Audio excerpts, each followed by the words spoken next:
¿Qué vamos a hablar respecto a la endoscopía? Que es un estudio que se ha ido especializando en las últimas décadas, gracias a la cual actualmente se puede tener en tiempo real, en vivo y directo, como decimos comúnmente, imágenes de lo que es la vía digestiva, empezando desde el esófago, llegando a estómago, duodeno y, como ya les comentaba, con la endoscopia digestiva baja, recto, sigmoides y colon. Este estudio lo hace el médico especializado, que es el gastroenterólogo endoscopista. Para poder tener la destreza para realizar este estudio, se deben pasar cursos especializados, ¿no?, que nos ayudan a aprender el manejo del endoscopio y posteriormente la interpretación de las imágenes que vayamos a observar.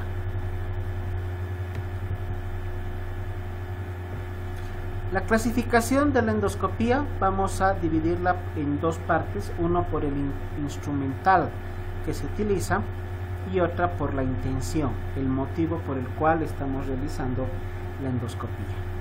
La clasificación por el instrumental vamos a dividirla en dos: la fibroendoscopía y la videoendoscopía. ¿Cuál es la diferencia entre una y otra? Que a través del fibroendoscopio, o el endoscopio más comúnmente usado, como ven en esta imagen, se tiene una lente en la parte superior por donde el endoscopista podrá realizar la observación de las imágenes que capta la cámara que se encuentra en la punta del endoscopio. En cambio, en la videoendoscopía, esas imágenes son transmitidas por circuito cerrado a una pantalla.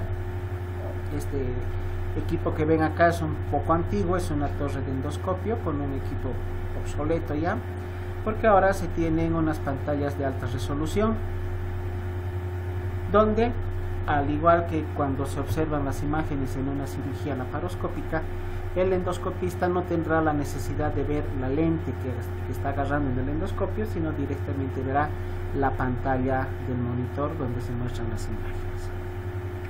La finalidad de ambas es la misma, solamente varía por el hecho del tipo de equipo que estemos utilizando. Y por el motivo, por la intención de la endoscopía, vamos a dividir en dos: la diagnóstica y la terapéutica. Diagnóstica, simplemente aquella donde el endoscopista introducirá el endoscopio para observar imágenes, identificar zonas patológicas y en última instancia llegar a diagnósticos, que ya hemos visto en la anterior clase. Y una endoscopía será terapéutica cuando, a través de aditamentos que tiene el endoscopio, se podrán realizar algunos procedimientos ya como parte del tratamiento, como por ejemplo la presencia de una úlcera gástrica sangrante activa en ese momento. Se podrá identificar el lugar del sangrado y a través de, como les decía, unos aditamentos que tiene el endoscopio, se puede llegar a introducir tratamiento, que en este caso es la inyección directamente en el interior de la úlcera de una concentración de adrenalina, que por su potente efecto vasoconstrictor producirá la vasoconstricción de los capilares adyacentes a la úlcera, con lo cual la hemorragia puede ser detenida. Ese es un ejemplo de endoscopía terapéutica. Otro será cuando tenemos la presencia de varices esofágicas, y las varices esofágicas sangrantes se pueden o se deberán hacer el tratamiento de manera urgente, porque les comentaba en una clase anterior que las hemorragias de esófago son catastróficas, se las llama hemorragias cataclísmicas, que llevan a un shock hipovolémico en cuestión de un par de minutos. Entonces, en el caso de las varices esofágicas, la endoscopía terapéutica nos ayudará a poder realizar el tratamiento que se llama la aplicatura de las varices, ¿no? Se colocan unas bandas elásticas que ayudan a cohibir la hemorragia que está presentando las varices. Entonces, esos son algunos ejemplos de lo que es la endoscopía terapéutica. La diagnóstica, simplemente para poder llegar a observar imágenes y poder llegar a un diagnóstico. La fibroendoscopía, además de servirnos para poder realizar la observación de zonas lesionadas, de zonas de esófago o de estómago o de duodeno que presenten alguna patología, también nos sirven para tomar biopsias. Las biopsias prácticamente se han convertido en una rutina en todo procedimiento endoscópico.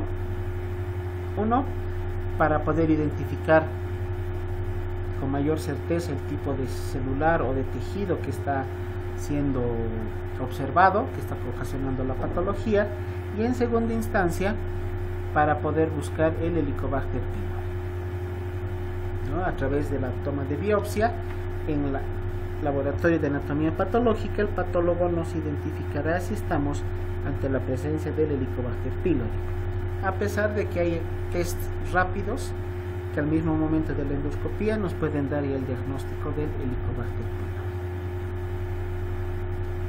La videoendoscopía tiene, como les decía, la misma finalidad que el endoscopio, que el fibroendoscopio, simplemente que se observan las imágenes a nivel de las pantallas, a nivel de los monitores.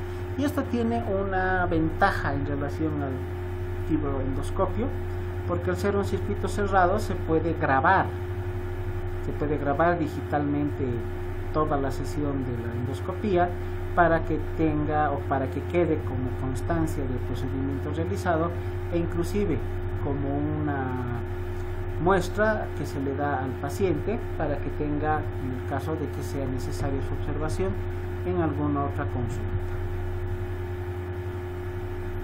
Cuando tenemos la necesidad de realizar una endoscopía diagnóstica, podemos tomar los siguientes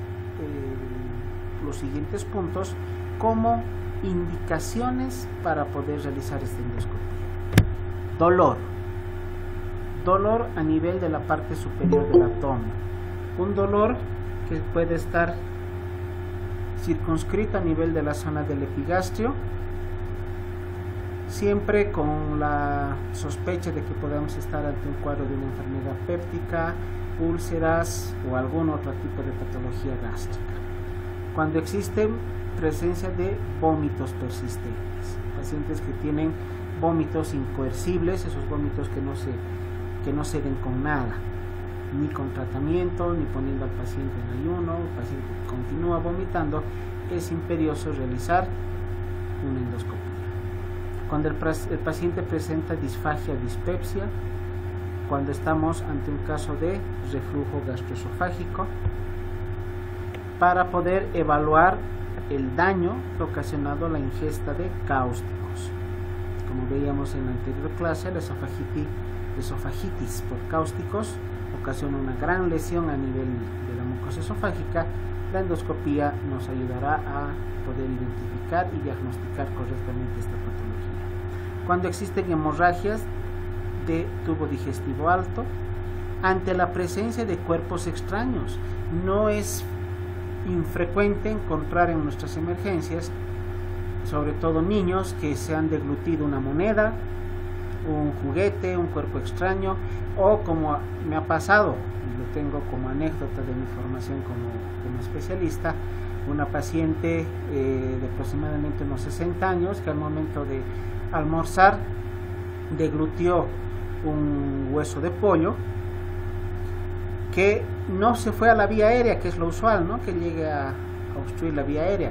Fue deglutido, pero se trancó en la porción media del esófago. Y esta paciente llegó con una mediastinitis aguda, con dolor retroesternal intenso, cialorrea. La única alternativa era tratar de extraer el cuerpo extraño a través del endoscopio. No se pudo extraer porque la punta del endoscopio tiene como a manera de una tenaza, de unas garritas que agarran el cuerpo extraño, lo pueden jalar hacia arriba y sacarlo por la boca. En esa oportunidad no fue posible realizar este procedimiento, y lo que hicimos fue empujarlo hacia el estómago, como es un objeto orgánico, un pedazo de hueso.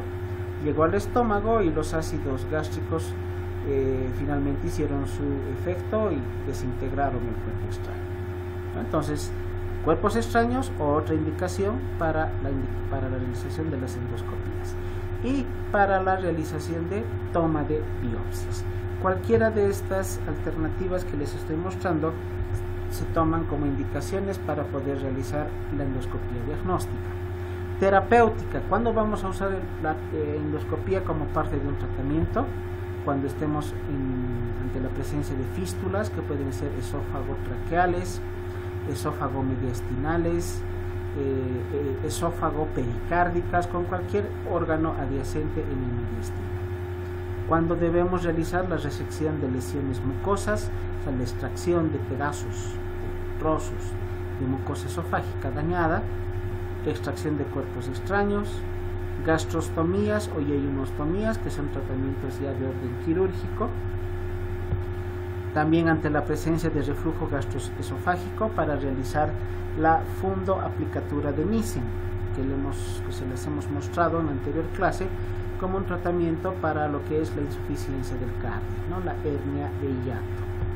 Y cuando estamos ante la presencia de pólipos, sobre todo en el intestino grueso, ahí vamos a utilizar la endoscopía digestiva baja para poder realizar la extracción de los pólipos. Como ven en esta imagen superior izquierda, los pólipos quedan como colgantes de la pared superior del intestino, y el endoscopio nos ayudará a poder reseccionarlos, sacarlos y evitar o controlar así la sintomatología que este paciente tenga secundario a los pólipos. ¿Cómo debemos preparar al paciente para el estudio de la endoscopía? Es importante darle esta recomendación al paciente para que sepa qué es lo que debe o no debe hacer. Debe estar en ayuno por lo menos 6 horas previas al estudio.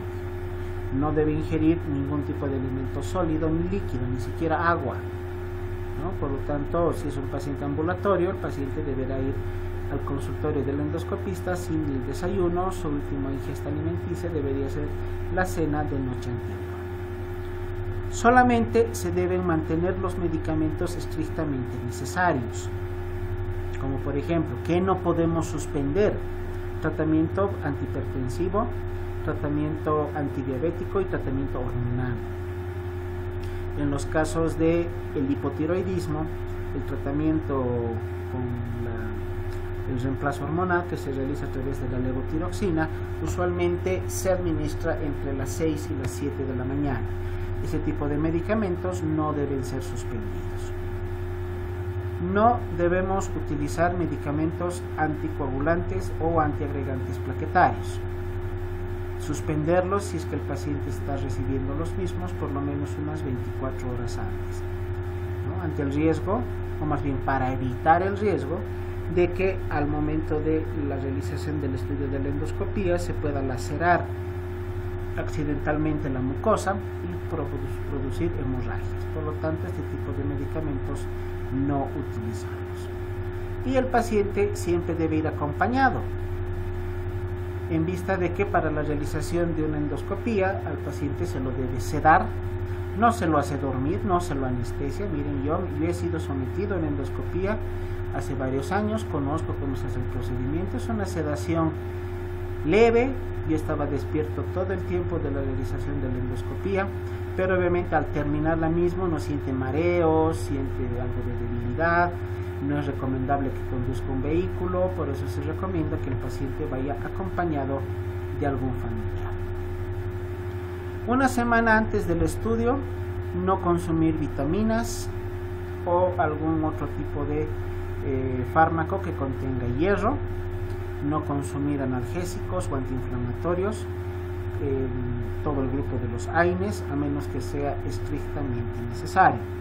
Pero si es un tratamiento de rutina, pónganle un paciente con artritis que toma su diclofenaco, su prednisona todos los días, una semana antes del estudio, suspenderlas. No tomar antiácidos.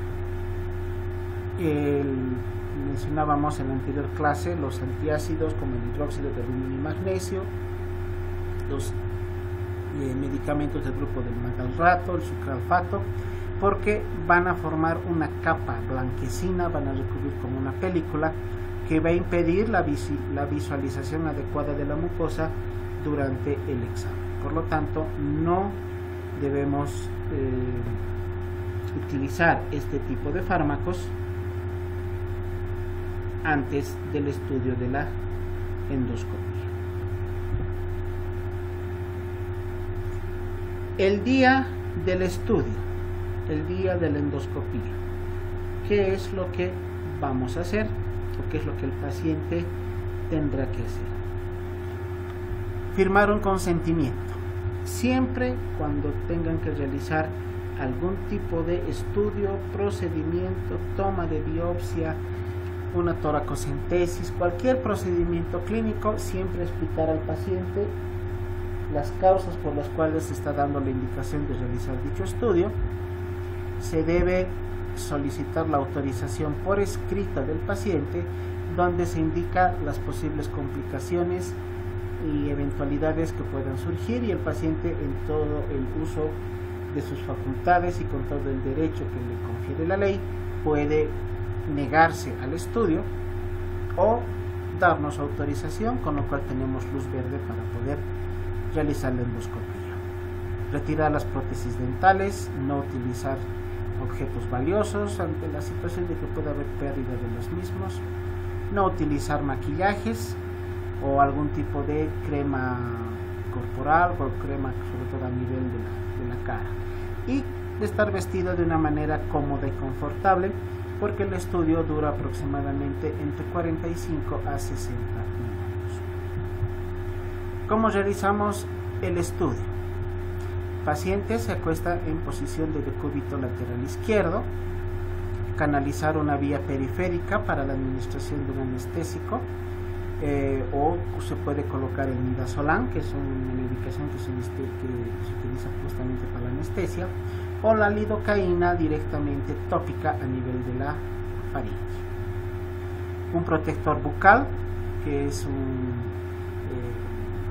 una boquilla por la cual se introduce el endoscopio, pero que impide que el paciente pueda cerrar los dientes y morder el endoscopio, tomando en cuenta que es flexible, es de látex, de goma, puede dañar el equipo. Se debe introducir el endoscopio lentamente e ir observando las porciones una por una, dando el tiempo necesario a cada una de las regiones, ¿no? Debemos observar desde el esfínter esofágico superior toda la longitud del esófago, llegar al esfínter esofágico inferior, toda la mucosa gástrica en sus 3 porciones y finalmente el duodeno.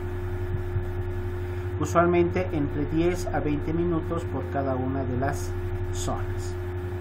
Contraindicaciones para la realización de una endoscopía. Contraindicaciones absolutas: estados de shock.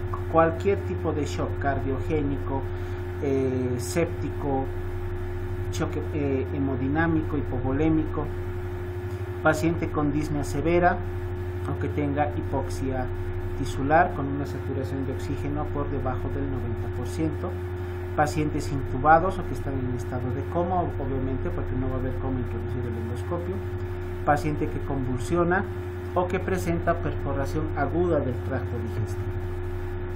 Si el paciente ha sido agredido físicamente, pónganle herida de arma blanca, está con perforación estomacal, no se recomienda realizar la endoscopía.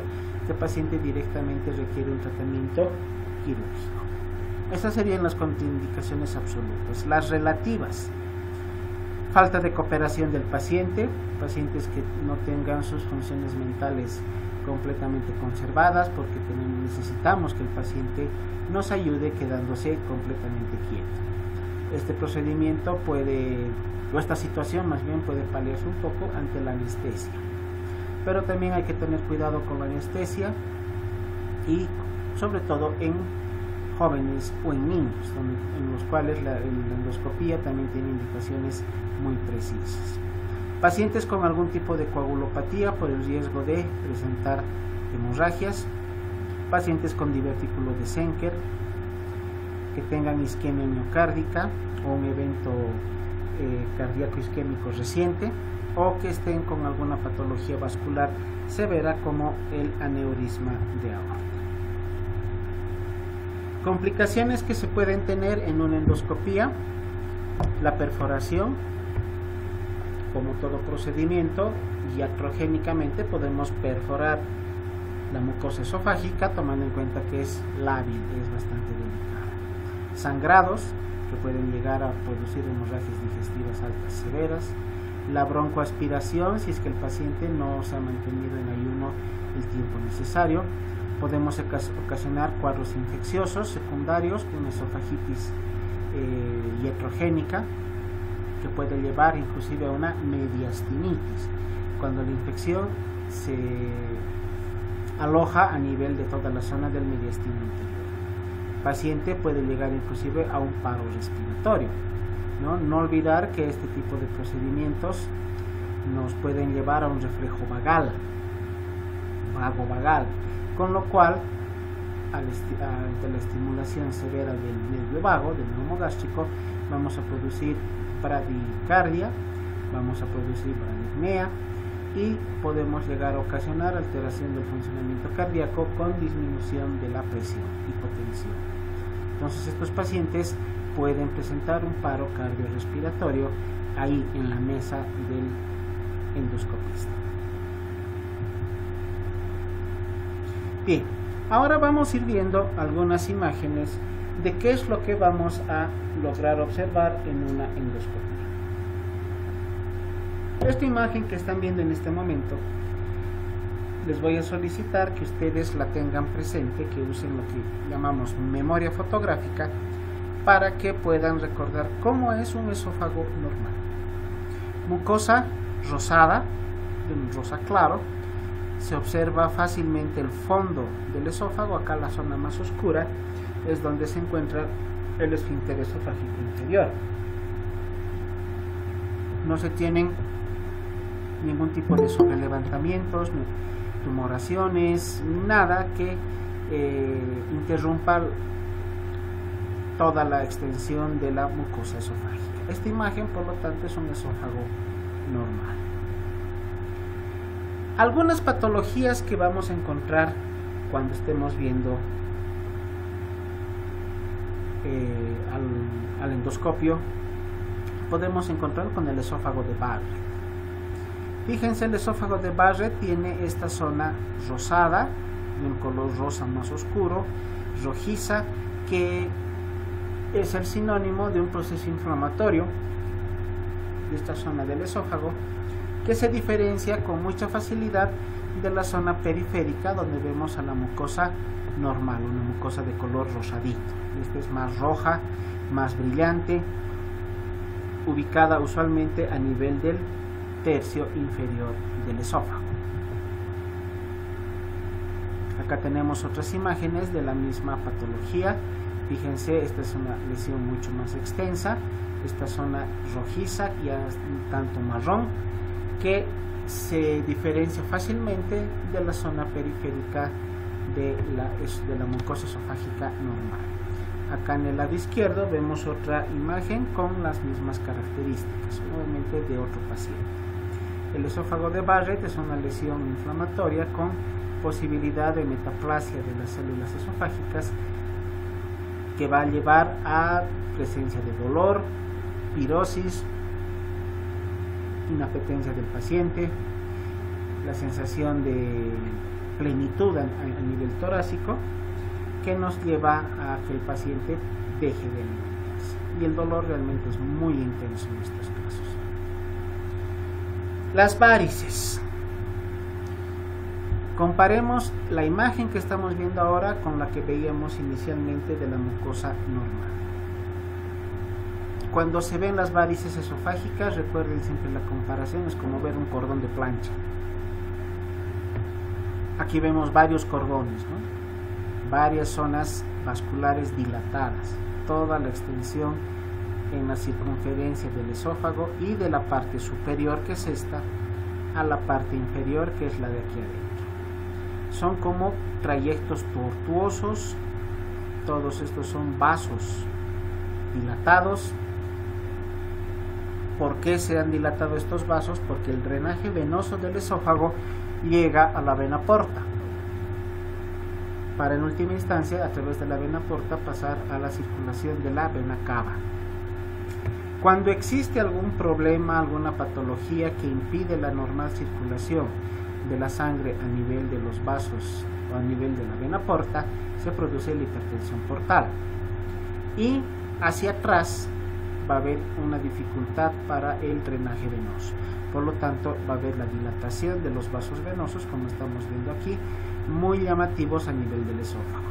Esta patología se ve sobre todo en patologías o secundaria patologías hepáticas como la cirrosis, las neoplasias de hígado. Es muy común en pacientes alcohólicos y la causa de fallecimiento de los alcohólicos usualmente son las hemorragias digestivas altas por varices esofágicas. Acá vemos otras imágenes. Vean, acá ya es un trayecto de una sola, bueno, aquí tenemos dos venas. Esta es una vena dilatada, y aquí en la parte derecha tenemos otra vena dilatada. En cambio, la zona izquierda de la imagen estamos con mucosa que no presenta varices. Esta otra imagen nos muestra tres trayectos varicosos. Aquí tenemos uno, dos, el central, y este de acá el tercero.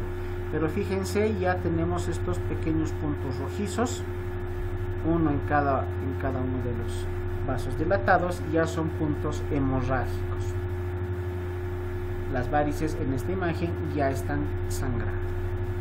Entonces, en ese momento el endoscopista, al ver la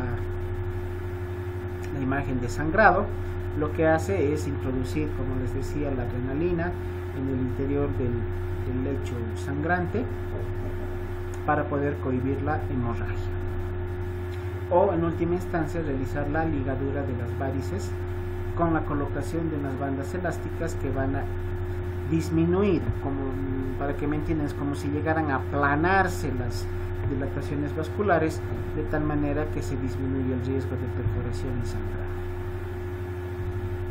La calasia esofágica. ¿Qué es la calasia? La calasia es una patología donde se produce un aumento en el tono del esfínter esofágico inferior, un aumento del tono a nivel del cáliz. Fíjense acá, la imagen de la izquierda nos muestra el esfínter esofágico inferior completamente cerrado, y este esfínter no se abre.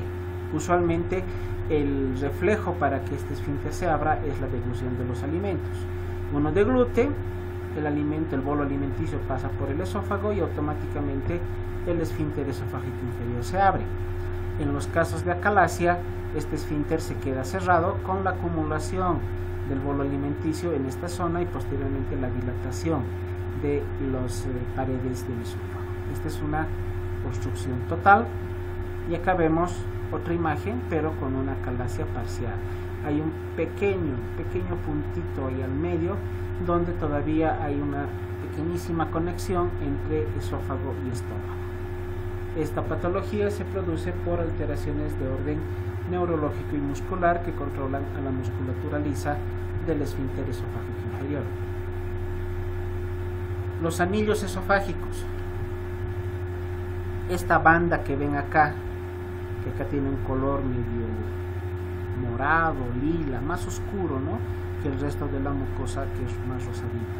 Este son los anillos de Scratch, anillos que se producen como bandas fibrosas acá, usualmente también a nivel del tercio medio, tercio inferior del esófago, que dependiendo de su tamaño pueden llegar a producir oclusiones a nivel de la luz esofágica. Usualmente, mientras no sea muy grande el anillo y no obstruya de manera importante la luz esofágica, estos anillos pueden llegar a ser hasta asintomáticos. En más de una oportunidad hemos logrado determinar la presencia de estos anillos como un hallazgo accidental. No pensábamos encontrar este problema y fue un hallazgo en endoscopia. Acá tenemos el anillo de Schatzky, ¿no? Esas bandas fibrosas que pueden estar a diversas alturas en la longitud del esófago, pero sobre todo a nivel del tercio medio y del tercio inferior. El Mallory-Weiss, una patología creo más conocida, el famoso síndrome de Mallory-Weiss, se produce por laceración. Acá vemos en la imagen de la izquierda laceración de la mucosa esofágica en la porción final del tercio distal del esófago, que se produce por vómitos incoercibles, por emesis severa. Emesis llamamos a la presencia de vómitos. El paciente empieza a vomitar incoerciblemente. No se puede detener con nada los vómitos y el paciente vomita y vomita, inclusive aunque no hubiera ingerido alimentos. El esfuerzo que se hace al vomitar y la fuerza con la cual el contenido gástrico sale al esófago aumentará la presión dentro de la luz esofágica en esta zona del tercio inferior, que es la más delicada, produciendo esta laceración o ruptura. Bueno, laceración en sí, ¿no? Son como pequeñas heridas que presenta el esófago, y estas heridas, como vemos acá en la imagen de la derecha, llegan a sangrar. Una de las causas más comunes, más frecuentes para la presencia del síndrome de Mallory-Weiss es la hiperemesis gravídica, los vómitos incoercibles que presentan las mujeres durante el embarazo. Hay pacientes embarazadas que deben ser hospitalizadas, no por la situación del embarazo, sino por la presencia de la hiperemesis gravídica.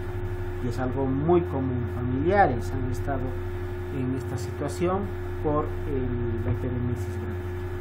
El síndrome de Mallory-Weiss, por lo tanto, se convierte en una de las causas de hemorragia digestiva. Y la causa más común, la más frecuente, o una de las más frecuentes, la hiperemesis gravídica. Tomen apunte de esto porque usualmente es pregunta de examen. Acá tenemos otra imagen donde vemos estas zonas ya costrosas, pero con síndrome de Mallory-Weiss.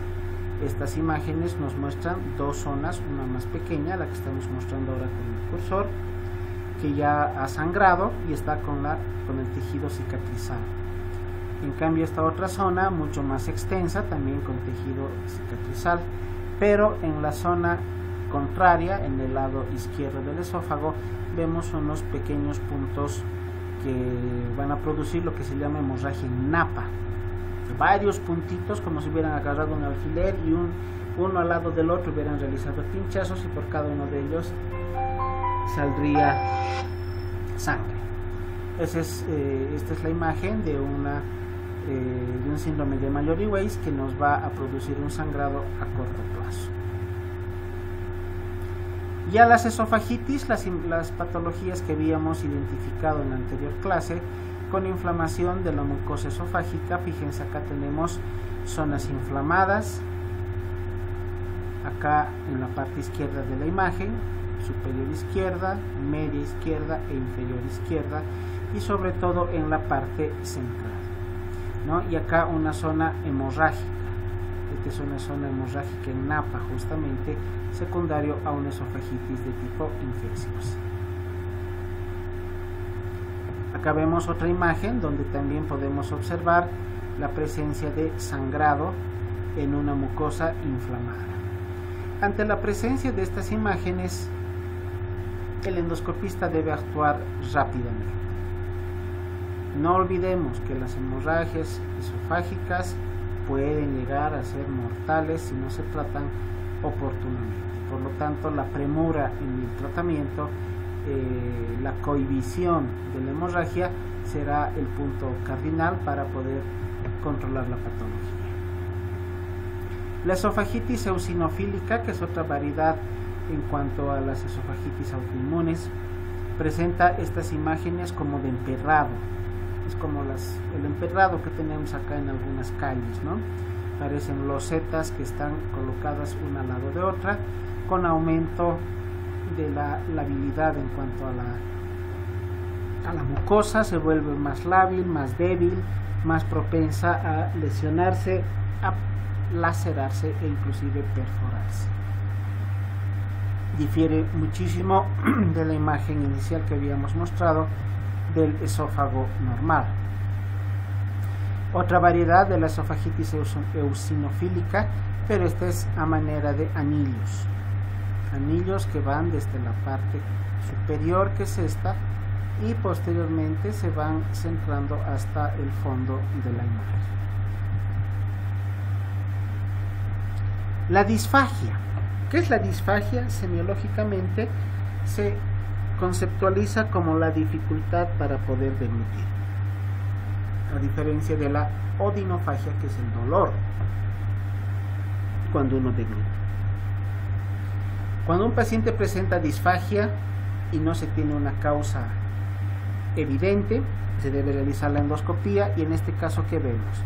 Estas lesiones papulopustulosas que están en la mucosa esofágica, que vamos a diagnosticar como infección por herpes,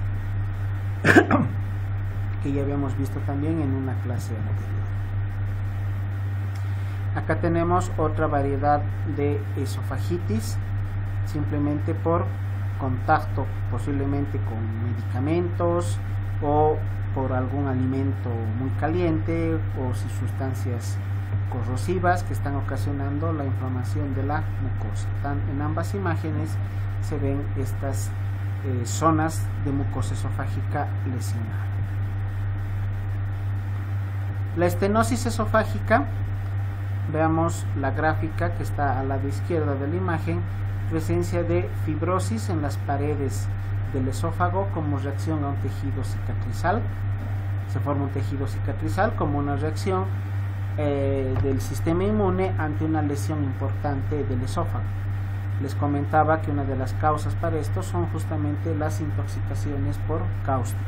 La lavandina, la ingesta de lavandina producirá la formación de estas bandas fibrosas que en última instancia nos disminuirán de manera importante la luz esofágica, llegando a un punto muy pequeño, como vemos aquí en la imagen con la flecha, donde tenemos el fondo del esófago pero ya estenosado. Acá es donde se introducen los balones dilatadores tratando de romper estos anillos fibrosos, pero como ya les había indicado previamente, muchas veces este tratamiento con los globos o balones dilatadores no es efectivo y el siguiente procedimiento ya es quirúrgico.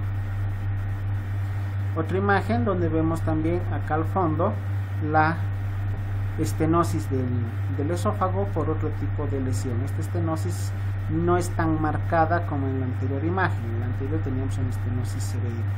Esta se clasificaría como moderada porque la obstrucción al final del esófago no es muy importante y no impide por completo el paso del bolo alimenticio del esófago hacia el estómago. La perforación. Esta imagen que ven aquí de color más negro, más oscuro, es una zona del esófago que está perforada.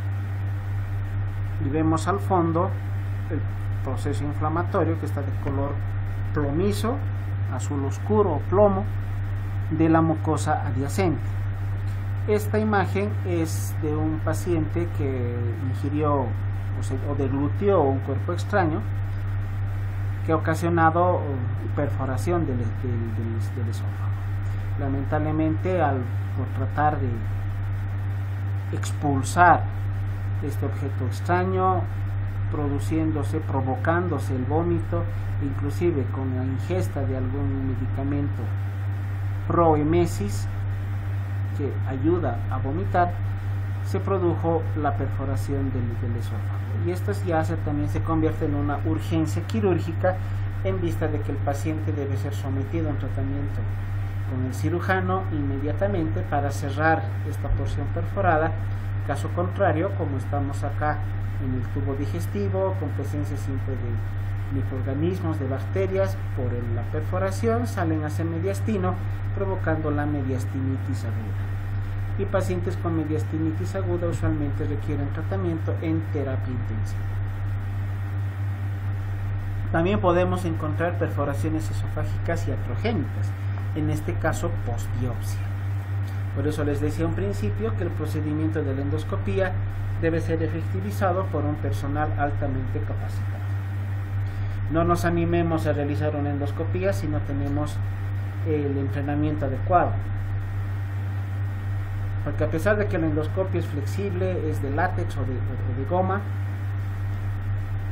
si no lo manejamos adecuadamente podemos lacerar la mucosa del esófago o en última instancia llegar a perforarlo. Acá tenemos la perforación que se produjo luego de una biopsia mal tomada y el consiguiente sangrado.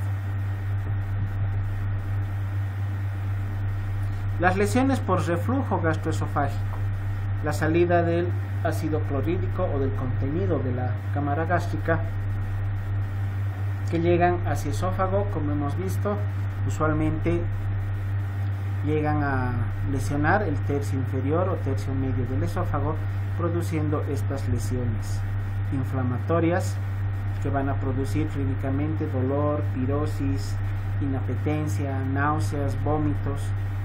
Acá tenemos una imagen de un reflujo gastroesofágico cuyo tratamiento, este es un caso moderado a severo por la magnitud y la extensión de las lesiones, pero que puede ser corregido o solucionado a través de medidas dietéticas o de tratamiento farmacológico. Todo eso ya lo vimos en la anterior clase. Otra imagen también de un reflujo gastroesofágico, pero este ya es severo. Fíjense la lesión que se tiene a nivel de las paredes esofágicas secundarias al contacto de esta mucosa debilitada con el contenido gástrico. La candidiasis. Siempre que veamos candidiasis, que hemos indicado que nuestra primera sospecha será que el paciente tiene VIH. No a todos les da candidiasis. O es un paciente con un tratamiento inmunosupresor muy severo, como pacientes que han sido sometidos a trasplante de algún órgano, o es un paciente con una patología que está ocasionando disminución del sistema inmunitario, como es el VIH. Estos pacientes que tienen candidiasis esofágica presentarán estas lesiones blanquecinas a manera de placas que son friables. Eso significa que al menor contacto con algún elemento como el endoscopio se deshacen como arena, como tierra. Eso se denomina friables. Aquí tenemos 4 imágenes de 4 distintas endoscopías donde se ha logrado observar candidiasis esofágica. Las hemorragias. Acá, si se fijan, no es fácil identificar qué parte del esófago es o dónde están las cosas. Tenemos aquí parte de la mucosa en la parte superior de la imagen, pero el gran porcentaje del cuadrante de la imagen nos muestra sangre. Tenemos sangre por acá, sangre en la parte media. Este paciente está con un sangrado activo severo. Puede ser secundario a la ruptura de esta vena dilatada. Acá tenemos una varice esofágica y me parece, no estoy muy seguro con la imagen, pero me parece que esta es la zona de donde está sangrando, pero sí se ve gran cantidad de sangre. El paciente en ese momento se nos puede morir con el endoscopio dentro del esófago. Entonces eso amerita un tratamiento urgente, lavado de toda esta sangre que está ahí para poder observar adecuadamente el punto de sangrado y detener la hemorragia, pero al mismo tiempo colocación de una vía periférica, administración de una solución cristaloide, que puede ser una solución fisiológica en ese momento, o inclusive una transfusión sanguínea durante el procedimiento para evitar que el paciente nos entre en un shock hipovolémico. Otra imagen de un sangrado, pero ya no tan severo, es un sangrado moderado. Podemos observar con mayor facilidad partes de la mucosa, pero tenemos aquí zonas, lo que llamamos los lagos hemorrágicos, con sangre en una cantidad moderada. Acá también el tratamiento será el mismo: lavado, ubicación del punto de sangrado y el tratamiento de la cauterización correspondiente del punto de sangrado. Cáncer. Las lesiones neoplásicas son fácilmente identificadas a través de la endoscopía. En vista de este tipo de imágenes irregulares, son sobre levantamientos, neoformaciones irregulares de distintos tamaños, de distintos colores, inclusive acá vemos una coloración blanquecina en la parte inferior, más oscura en la parte inferior, y con estos orificios centrales, depresiones centrales. Es una imagen completamente irregular, deforme. Este es un adenocarcinoma esofágico. Mal pronóstico para este paciente. Acá tenemos otra variedad de neoplasia, pero en varios puntos, ¿no? Vemos acá en la parte superior dos imágenes neoplásicas, una más grande, otra más pequeña, y en la parte central esta de manera esférica, que es la más grande, y dos satélites en la parte inferior izquierda e inferior derecha, con necrosis del tejido circundante. Estas imágenes plomizas, parduzcas que están acá en el lado izquierdo y acá en el lado derecho son imágenes de necrosis de la mucosa. También un adenocarcinoma bastante avanzado, mal pronóstico para el paciente. Cuerpos extraños. Miren que están sacando acá una moneda. Una moneda. Este paciente no sabemos la edad. A ver acá, no nos indica la edad del paciente, pero es una moneda. Y fíjense que el endoscopio tiene esta como pequeña pinza que se puede introducir como un aditamento secundario al mismo equipo, y como la pincita que tiene un alicate mucho más pequeña, obviamente llega hasta el cuerpo extraño, lo agarra y lo jala hacia arriba. Una vez identificado el cuerpo extraño, debemos sacarlo con la mayor delicadeza posible, porque al momento de ir jalando hacia arriba el cuerpo extraño, si lo hacemos con mucha fuerza o bruscamente, podemos provocar laceración de la mucosa y producir perforación, como hemos visto en alguna imagen anterior. Otro cuerpo extraño que ha sido extraído a través de una endoscopía. En este caso estamos ante una pila de reloj. ¿Qué pasaría si estos cuerpos extraños se quedan en el esófago? Como son baterías, pueden llegar a disolverse y producir una esofagitis cáustica. Veamos ahora el estómago. La mucosa del estómago difiere de la mucosa del esófago por la presencia de los pliegues gástricos. Acá tenemos los pliegues gástricos, ¿no? Esta es una imagen normal, así se ven los pliegues gástricos, como trayectos tortuosos, como caminos contorneados que se observan en toda la extensión de la imagen. Una úlcera se ve de esta manera, como una úlcera a nivel de la piel, bordes usualmente bien definidos, y esta imagen blanca que ven al fondo es fibrina, es tejido fibrinoso que está como formándose como el comienzo del proceso de cicatrización. Esta es una úlcera cerrada. Esta úlcera ya está en proceso de recuperación.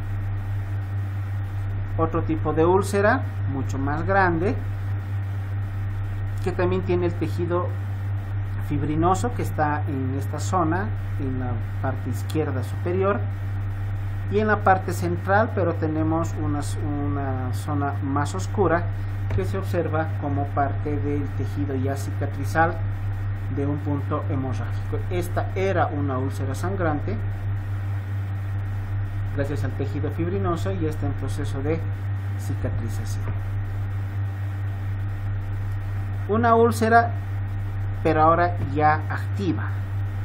Fíjense cómo vemos los lagos hemáticos, los lagos hemorrágicos, donde se observa la salida de sangre. Acá el procedimiento a seguir es el mismo que hemos hablado con el esófago: lavado, se lava con solución fisiológica, se limpia toda la zona hemorrágica, se ubica el punto sangrante y se hace la cauterización correspondiente.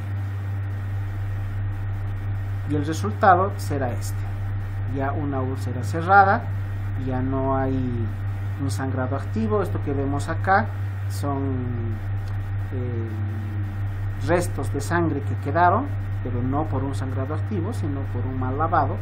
Y tenemos ya el tejido fibrinoso que está empezando a cicatrizar esta úlcera. El cáncer, al igual que en las imágenes de cáncer de esófago, se los distingue fácilmente por la presencia de estas neoformaciones, tumoraciones, como la que vemos, completamente amorfa, con varias tonalidades de color. Tiene estos sobrelevantamientos, parecen como chinchones que se están presentando en la parte superior, un tejido friable en la parte media. Hemos indicado el tejido friable, ese que se deshace fácilmente como arena, como tierra cuando se lo toca, y vemos que el resto de la mucosa con un proceso inflamatorio. También este es un cáncer maligno, una neoplasia maligna del estómago. Acá vemos una imagen de otro tipo de lesión en forma de pólipos.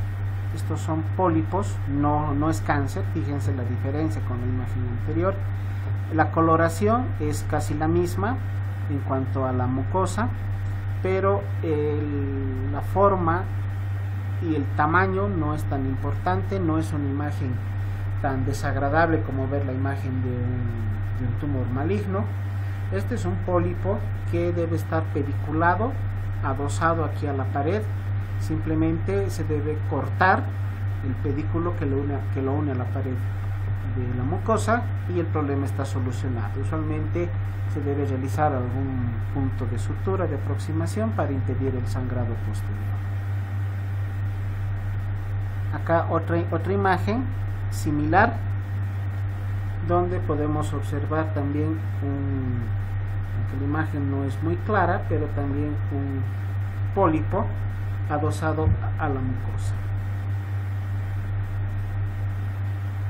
La gastritis se va a manifestar, al igual que la esofagitis, con zonas inflamatorias de diversa extensión, con un cambio de coloración evidente, como estas zonas rojizas, un color un tanto vinoso, que nos indican ya zonas inflamadas de la mucosa del estómago, secundarios a gastritis, que vamos a tocar el tema con más detenimiento en una posterior clase. Pero el origen, la etiología para las gastritis es muy similar al de la esofagitis. Otra imagen en la cual también podemos observar zonas como esta de acá arriba superior, inflamadas, que se extienden a toda esta zona del lado derecho, y algo de lesión acá en la parte inferior y en la parte inferior central y en la parte inferior izquierda. También imágenes compatibles con gastritis. Acá vemos nuevamente los surcos, los pliegues de la mucosa gástrica, y acá en el cuadrante inferior izquierdo la mucosa inflamada también por gastritis. Ahora, por último, ¿cómo se realiza la colonoscopía? Ya hemos hablado parcialmente de este estudio. También tiene sus indicaciones diagnóstica para poder determinar alteraciones morfológicas que hubieran sido evidenciadas a través de un colon por enema. El colon por enema es la realización de varias placas radiográficas con la colocación previa de contraste. El contraste se lo introduce a manera de enema por el recto, y cuando el contraste ha discurrido por toda la longitud del colon se van sacando varias placas radiográficas. Si encontramos alteraciones morfológicas en este colon por enema, la colonoscopía sería el siguiente paso para poder identificarlas adecuadamente. También está indicada la colonoscopía cuando existan trastornos funcionales motores, sobre todo motores a nivel del colon. Cuando estemos ante el caso de una hemorragia digestiva baja,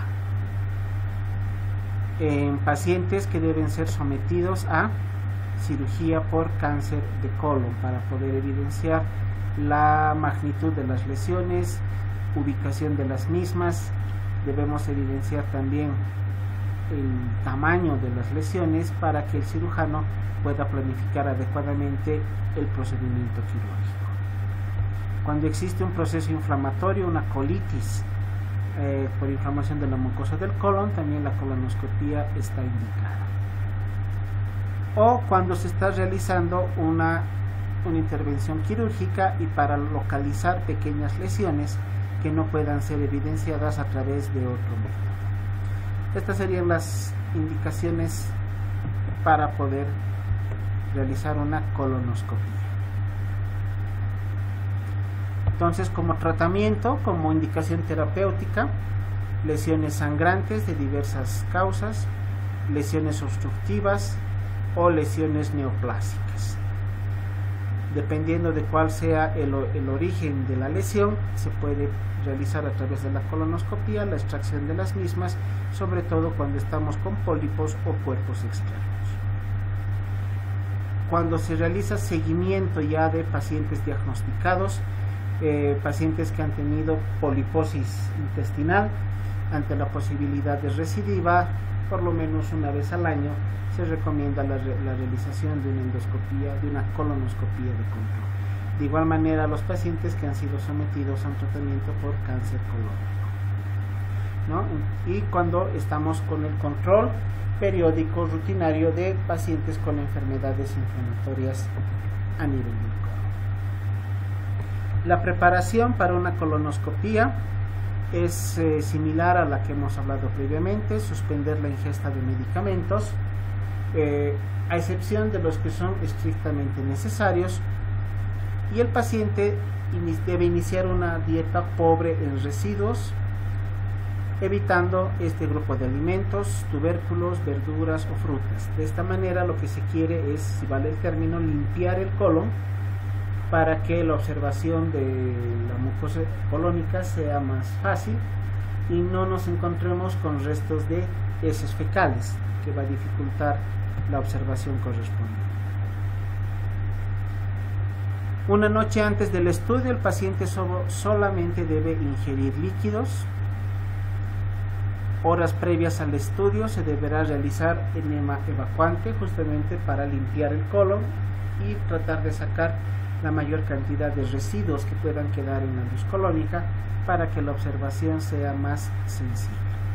Y en el día del estudio, el paciente también en ayuno. A lo mucho que puede consumir es un poco de gelatina, unas galletas, un poco de té, pero lo ideal es que el paciente vaya en ayunas. Y un último enema evacuante entre 1 a 2 horas previas al estudio.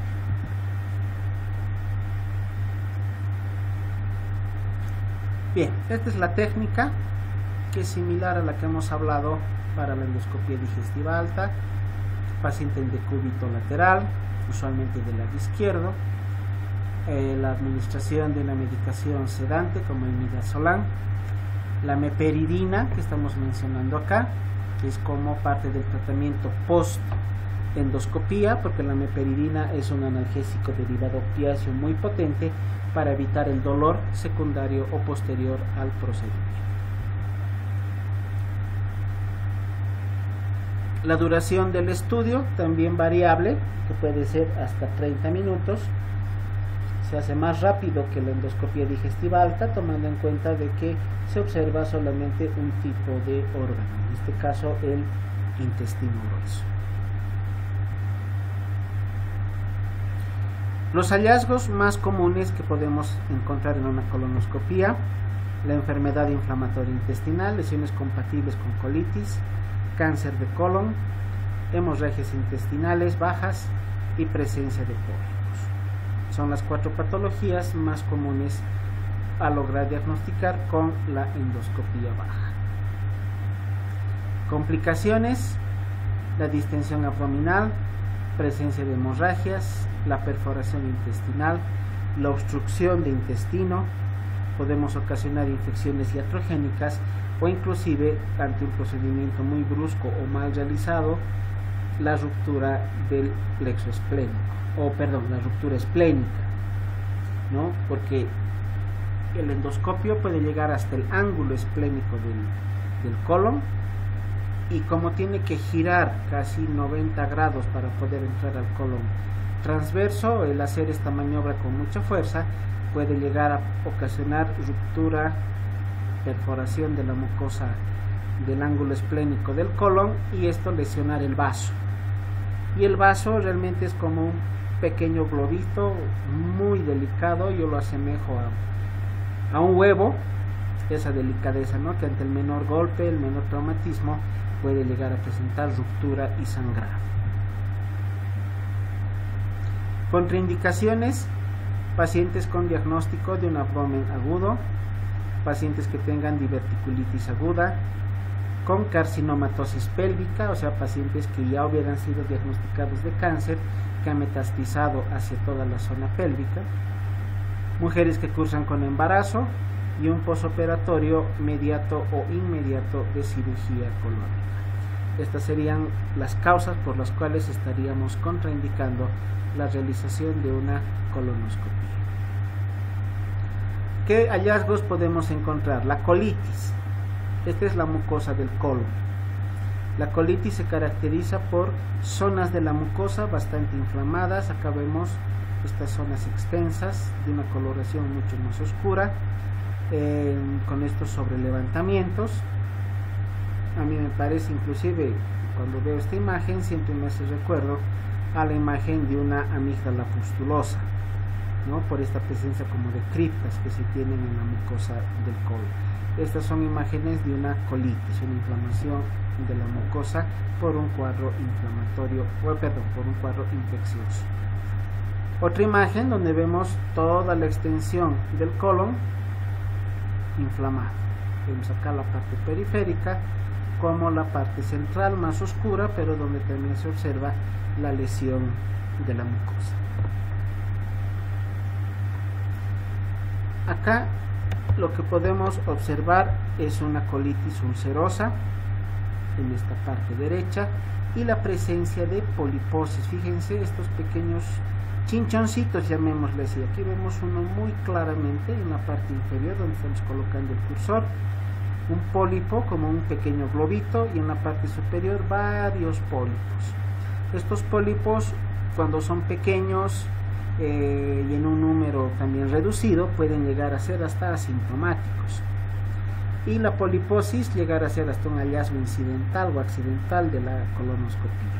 Cuando ya son más grandes, pediculados o con la posibilidad de sobreinfectarse, van a ocasionar dolor e inclusive constipación, que sería la sintomatología que motivaría que el paciente acuda a la consulta. Estos son los pólipos sintomáticos, mucho más grandes, parecen pequeñas bolitas, esferas, ¿no? De este color nacarado, aparentan ser perlas por la coloración y el tamaño, pero aquí vemos otro de una coloración mucho más oscura, y esta pequeña zona de tejido es un pedículo, es como un tronco, llamémosle así, como el tronco del árbol, que está conectando el pólipo, que es este, con la mucosa colónica. Cuando estos pólipos pediculados están en la parte superior, cuelgan de la pared superior del colon, como cuelgan los focos en los techos de las casas. Otra imagen con varios pólipos justamente en la parte superior del colon. Acá tenemos varios pólipos. Estos no están pediculados, están adosados a la mucosa. También son pequeños, son grandes, son en gran número, pero son pequeños y usualmente son asintomáticos. En estos casos, cuando el pólipo es muy pequeñito o es asintomático, dependiendo de la clínica del paciente y de algunos otros factores, el médico ya determinará si es necesario retirarlos o dejarlos. Muchas veces el dejarlos en su lugar es lo mejor. Y el cáncer, al igual que en el esófago y en el estómago, vamos a observar estas imágenes deformes, imágenes irregulares, neoformaciones con coloraciones distintas a la de la mucosa, y en el caso específico que estamos viendo ya con zonas de sangrado. Aquí vemos sangrado en la mucosa del tumor, acá en la parte superior y aquí en la parte inferior. Y otra imagen, esta amarillenta que está presente en el lado derecho de la imagen, que también se corresponde a un tumor maligno, ¿no? Todo es un tumor, solo que está dividido en tres partes. Esta es la parte izquierda, la parte central y esta que sería la parte derecha. Otra imagen también de un cáncer adosado a la pared del colon. Este es el colon descendente, de igual manera irregular, amorfo, con coloraciones variables, y acá en la parte superior esta zona mucho más rojiza, propensa a hemorragias, ¿no? Se nota claramente la presencia de los vasos sanguíneos que están alimentando el tumor, pero ante la labilidad y el espesor muy pequeño de la mucosa fácilmente pueden romperse y sangrar. Muy bien, a grandes rasgos hemos tratado de mostrarles lo más importante